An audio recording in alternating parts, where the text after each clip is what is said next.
Opa! Olha aí o Papo Livre começando pelo canal 26, aqui TV Indaiá. Você aí acompanhando a nossa programação e o nosso programa de hoje. Obrigado pelo carinho da audiência. E nosso programa começa com a Cleciene Rodrigues. Ela é mediadora de conflito trabalhista. Nós vamos saber melhor o que é isso conversando com ela. Muito obrigado, Cleciene, por estar aqui com a gente. De nada. Cleciene, vamos falar aqui para a pessoa que está em casa também entender qual é a diferença da mediadora de conflito e do juiz trabalhista. Onde reside a diferença? Bem, o juiz ele está ligado à justiça, ao Ministério da Justiça, né? É o que julga. A mediação do trabalho é a parte administrativa, ligada ao executivo. No caso da mediação trabalhista, ao Ministério do Trabalho e Emprego. Ou, em outras palavras, você trabalha para o Ministério do Trabalho e o juiz trabalha para o Ministério da Justiça, ou seja, são segmentos distintos. Poderes distintos. Poderes distintos, a palavra é essa. E como é que funciona a mediação, a mediadora? A gente lida com o conflito trabalhista, detectado pela entidade sindical. Nunca trabalhador sozinho, sempre com o sindicato. Sempre com o sindicato, né? Nós podemos ser instados tanto pelo profissional, pelo trabalhador, como pelo patronal, tá? A empresa ou o sindicato dos trabalhadores, ou o sindicato patronal. Aí eles acionam o ministério que aí... Colocam qual é o objetivo, quais são as dificuldades que eles vêm encontrando na construção de um acordo, né? Ou na convivência diária entre as partes, porque é uma área de conflito. Sim, Trabalhador do lado, patrão do outro, é uma área de conflito. E, às vezes, pequenos conflitos ao longo do tempo se transformam em impossibilidades de comunicação entre as partes. Então, o que a gente busca? Solucionar o conflito através do acordo das partes, né? E reconstruir o meio de comunicação entre o patronal e o profissional. Tá. Dá um exemplo, a gente tem algum exemplo que a gente possa saber, assim, na região de um grande conflito que vocês atuaram, que vocês trabalharam, que vocês mediaram?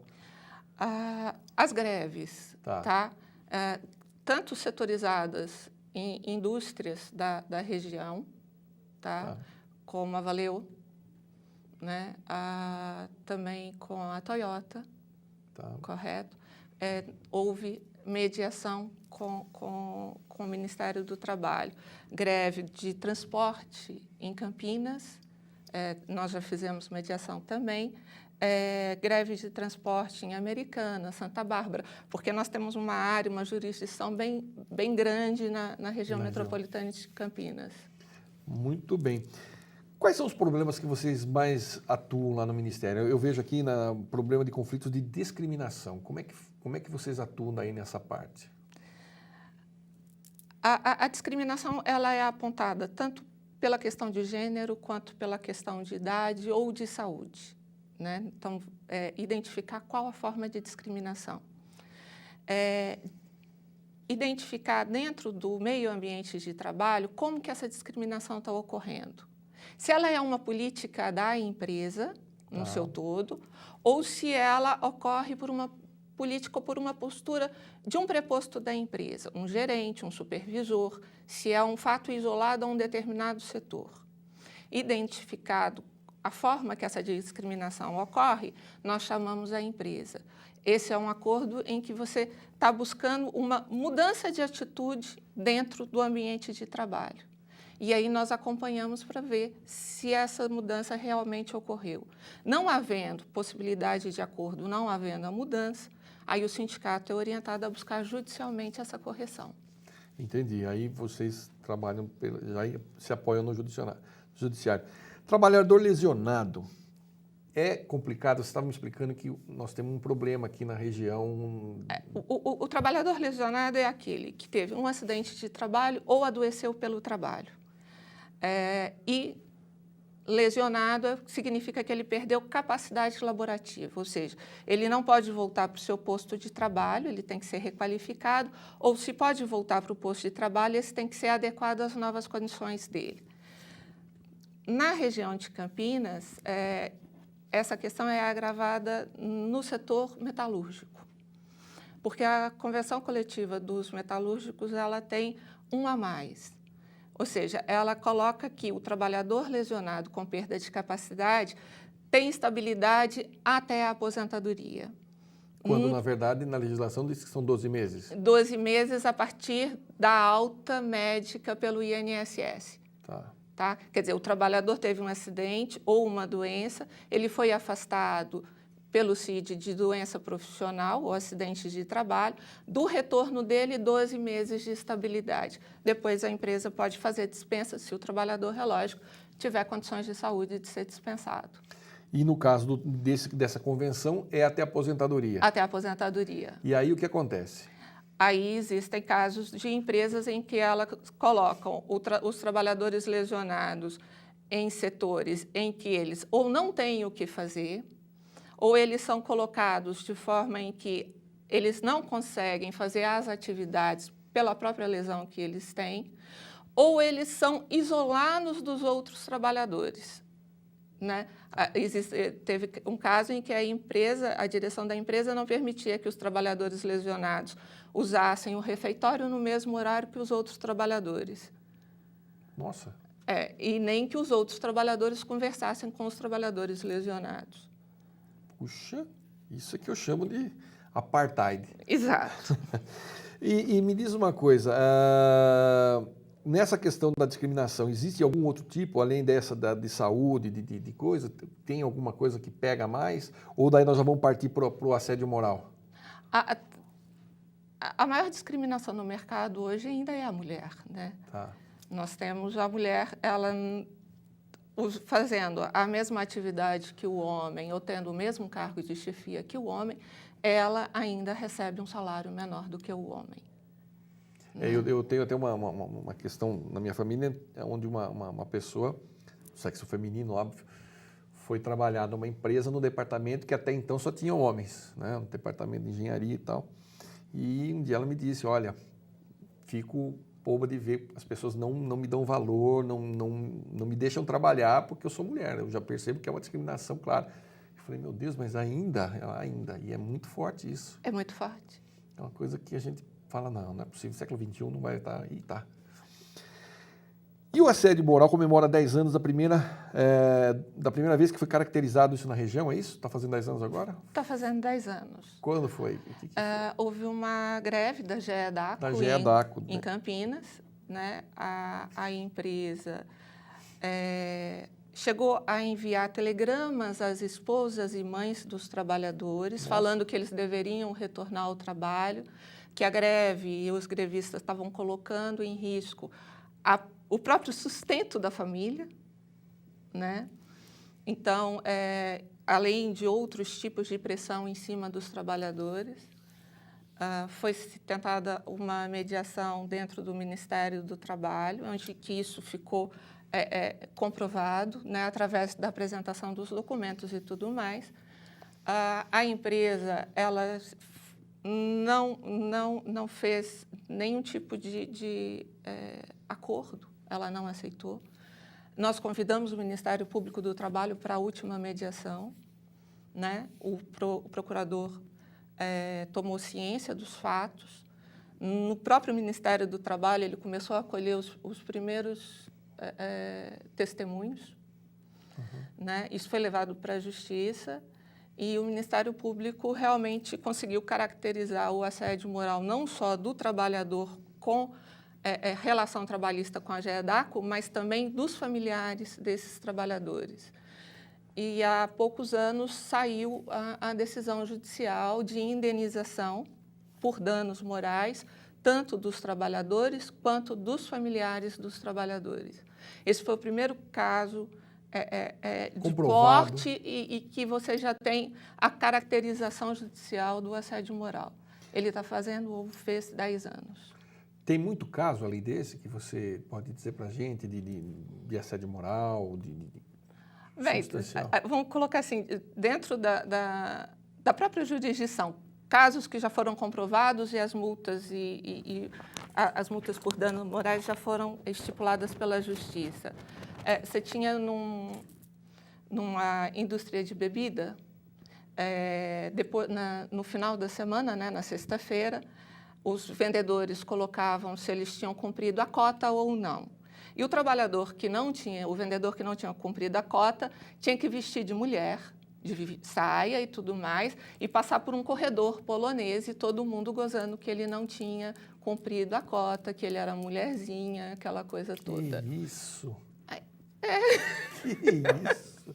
Que isso? Isso tem ementa na justiça, é só procurar. A empresa foi penalizada com uma multa por danos morais, né? Foi caracterizado. Você tem empresas que colocaram trabalhadores para trabalhar em local insalubre, sem ventilação, sem iluminação adequada, no sentido em que eles se sentissem tão deslocados que eles pedissem demissão, né? Você tem empresa em que ela cria o que ela acha que é uma premiação para o trabalhador. Teve uma empresa que ela criou a seguinte premiação: você tem 3 linhas de produção. Aquela linha de produção que no mês tiver maior produção, todos os trabalhadores daquela linha vão levar uma cesta básica a mais. Então, naquela linha de produção, o trabalhador não pode adoecer, não pode ir no banheiro, né? Porque uma coisa prejudica a outra. Exato. Então, o trabalhador começa a ser cobrado pelos seus colegas de trabalho, criando uma situação de assédio. Carambola! Estou conversando aqui com a Cleciene Rodrigues, ela que é mediadora de conflito trabalhista. A gente está falando sobre, obviamente, conflitos no trabalho. Eu vou para um rápido intervalo, volto daqui a pouquinho e a gente continua o papo. Não saia daí.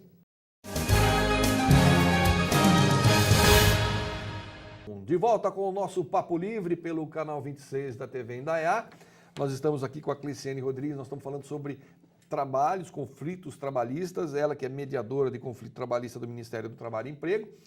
E a gente estava trocando uma figurinha aqui no intervalo, falando sobre algumas questões focadas no assédio moral, mas também nós conversávamos sobre a possibilidade de muitas pessoas também se aproveitarem de situações para provocar um assédio que muitas vezes não aconteceu. A pessoa que faz a mediação, ou que está ali intermediando um conflito, ela tem que saber julgar, ela tem que saber analisar tanto o lado profissional quanto a representação patronal. A gente tem que dosar, né, os ânimos e fazer com que eles não só conversem entre si, mas com que a verdade, a realidade dos fatos venham à tona, de ambas as partes. Uhum. Né? Porque nós sabemos, é possível que pessoas se utilizem de mecanismos para vantagens próprias. Né? Porque a gente estava falando, o ser humano ele é muito dado a esse tipo de coisa. Né? Por mais perfeita que possa ser uma instituição, se tem o elemento humano, deixou de ser perfeita. E muitas vezes a pessoa ela acredita numa determinada realidade, mas na hora que se vai se colocar tudo o que aconteceu, a interpretação dos fatos não foi a adequada. Quer dizer, muitas vezes a interpretação dela não é a adequada, embora ela acredite que aquilo aconteceu daquela forma. Né? Ela sofreu por aquilo. Entendi. Né? Então, numa mesa de mediação, o mais importante é o falar. Né? Muitas vezes o mediador ele se afasta, deixa que as partes se exponham, né? Para que a verdade dos fatos comecem a aparecer. Isso não é uma atividade fácil, porque na verdade é complicado. Você trabalha com a emoção dos dois lados. Né? O conhecimento do ser humano tem que estar ali presente o tempo inteiro. É uma coisa meio complicada. A gente não tem como também falar, também não dá para olhar para o sujeito com toda certeza, você está mentindo, ou não, isso não é verdade. Até porque você está ali ouvindo as partes. E assim, nós não temos vamos colocar assim, aquela formação do psicólogo não é dada. Mas a gente aprende a ler o gestual, o corporal da pessoa, né? Até se ela está aberta ou não. Existem patrões que chegam, eles... Braços cruzados. Completamente fechado. Né? Então, você aprende a ler pequenos sinais de todos que estão na mesa. Eu mesmo tive problema com funcionário, assim, quando eu tive uma empresa, os funcionários chegavam de manhã, muito antes do horário de abrir o expediente, de começar o expediente, por conta de transporte coletivo, e um dia estava chovendo, eles estavam na porta esperando, eu peguei e dei a chave para eles entrarem assim que chegasse. E pudesse se acomodar. Então, eles, como era vizinho de uma padaria, eles compravam os pães, entravam lá, tomavam um café, 8h15 começava o expediente. E geralmente eles chegavam às 7h30. Então, eram 45 minutos que eles ficavam ali esperando o expediente começar. E esse funcionário, um belo dia, saiu da empresa e entrou com uma ação por causa dos 45 minutos de hora extra que ele fez todo dia. Quer dizer, a gente numa demonstração Nesse caso, o empregador, né, normalmente o pequeno empregador, o que ele tem que fazer? Ele procura o sindicato profissional e faz um acordo coletivo de trabalho especificando que aquele período em que eles vão ter acesso ao local de trabalho não será contabilizado, né? E isso tem que estar no papel. Eu só aprendi isso depois, né? Lamentavelmente, eu aprendi isso depois a duríssimas e caras penas, né? Mas, por exemplo, faltou orientação nesse aspecto. Eu acho que também o pequeno, aquele que começa pequeno, o micro, ele não tem muitas vezes, aliás, na maioria das vezes, ele não tem um conhecimento da legislação trabalhista e isso acaba prejudicando o negócio, porque ele fala assim, poxa, mas eu não sabia. É a mesma coisa de dar um tiro no sujeito e falar assim, eu não sabia que não podia matar, não conheço a lei, quer dizer, não existe isso. A empresa familiar ou o pequeno empresário, que ele acaba tendo, dentro da empresa, ele cria uma extensão da sua família, ele acha que a relação dentro da empresa é familiar, muitas vezes é aquele que a gente tem maior dificuldade em lidar com ele. Porque ele chega e se o trabalhador faz algo que ele não concorda, ele não age profissionalmente. Ele age emocionalmente. Emocionalmente. Então, ele grita, ele desrespeita, né? Ele cria uma situação, um embate. Como se ele estivesse falando na casa dele. Exato. Né? E quando você coloca isso para o empregador, que ele não pode agir dessa forma, eu já ouvi de mas a empresa é minha, eu faço o que eu quero. Aliás, esse é o argumento final, né? Quando não tem mais o que falar, ele fala exatamente isso. A empresa é minha, eu faço o que eu quero. Não faz o que quer. O ambiente de trabalho, ele tem que ser um ambiente de trabalho saudável. Ele tem que ser saudável enquanto segurança física do trabalhador, né? Nas atividades, a segurança tem que ser preservada, a sua saúde tem que ser preservada no contato com agentes químicos, elétricos e tudo mais. E ela tem que ser preservada também pelo emocional. Tá. Então, o ambiente de trabalho é tudo. Então, a saúde emocional do trabalhador dentro do local de trabalho tem que ser preservada. E a gente percebe que muitas vezes isso também não é muito levado a sério. Você tocou num assunto interessante, a questão da saúde. E nós falávamos sobre assédio. E os trabalhadores que são portadores do HIV, como é que funciona isso? Eles são também discriminados? Isso como é que você, que deve ter conhecimento de N casos aí, como é que isso está acontecendo no mercado? Ainda tem muita discriminação ao trabalhador portador de HIV ou doente de AIDS. Né? Muitas empresas ainda buscam desligar esse trabalhador. Não existe uma legislação que fale que o trabalhador portador do HIV ou doente de AIDS tenha estabilidade, mas a justiça vem reconhecendo essa estabilidade, vem reconhecendo que o desligamento de trabalhadores que abriram, né, a ser portador do HIV ou doente de AIDS para o serviço médico da empresa, a justiça vem reconhecendo que é uma perseguição a esses trabalhadores, a demissão logo a seguir. Então, elas estão tendo que recontratar, né? O que a gente trabalha com a empresa é no sentido de conscientizar tanto a direção das empresas como o corpo de trabalhadores sobre o que é o HIV, né? Quais são as formas de contágio do HIV, Qual a necessidade que o portador do HIV ou doente de AIDS tem de tomar o seu coquetel no horário correto? Tinha uma empresa em Minas que um trabalhador da linha de montagem, e ele trabalhava perto de um forno muito quente, ele tinha que tomar o coquetel. Então, ele tinha que sair da linha de montagem, atravessar a fábrica para ir até o armário para pegar os comprimidos. Aí, a empresa proibiu todos os trabalhadores de circular até os armários. Então, ele tinha que colocar os comprimidos no bolso. E ficar perto do forno. Só que aí os comprimidos se deterioravam. Né? Deteriorou, foi o médico dele, o infectologista, detectou que ele estava tendo uma piora por causa que o medicamento não estava sendo correto. Nós tivemos que chamar a empresa, mas ela estava fazendo daquela forma justamente para ele pedir demissão. Entendi. Ela estava forçando uma situação para ele. Ou ele pedia demissão para cuidar da saúde, ou ele não ia ter saúde. Que coisa, né? É o mais a lei do mais forte, né? Quem pode mais chora menos, né? Mais ou menos. E é complicado isso aí. O Cleciane, quando se fala muito em desonerar a carga tributária e tudo mais, passa-se a discussão também por conquistas do trabalhador. E como é que você avalia isso? Porque, por exemplo, hoje muitas empresas deixam de contratar ou contratam, quando eu digo muitas, eu digo pequenas, microempresas, que hoje são significativas no mercado, né?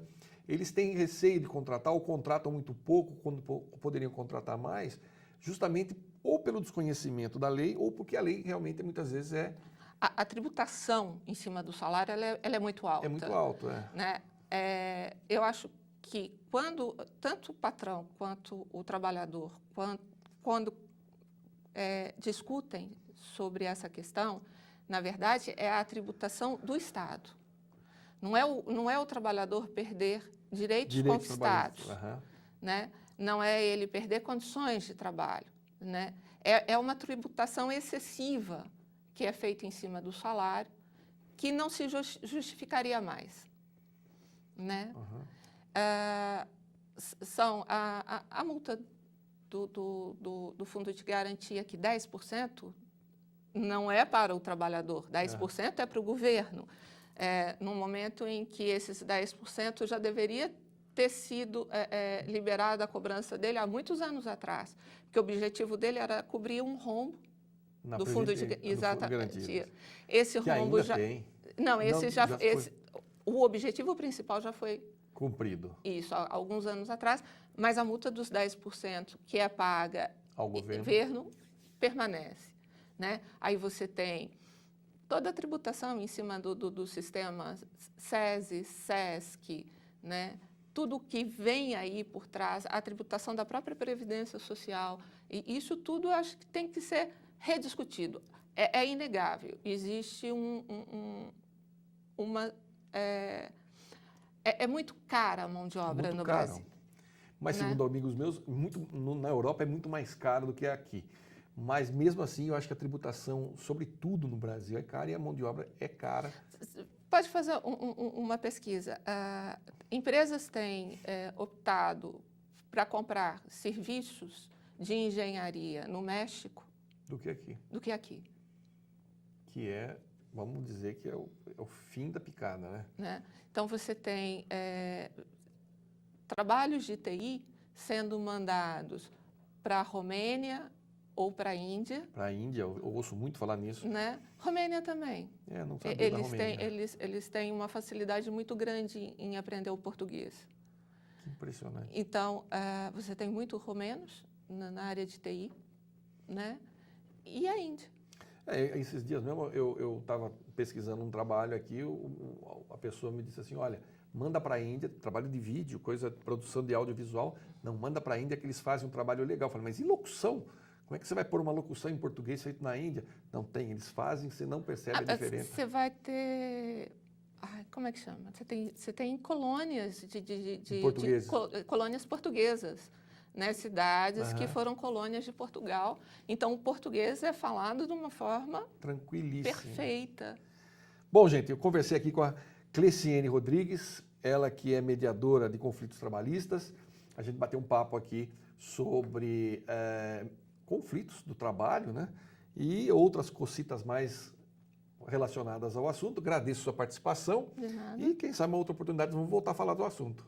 Muito obrigado. De nada. Você de casa, obrigado pelo carinho da audiência e, claro, a sua paciência de nos suportar aqui, nos assistir nos 30 minutos que se passaram. Eu fico por aqui, a programação nossa continua, não saia daí. Fique com Deus, muita paz, até o nosso próximo encontro.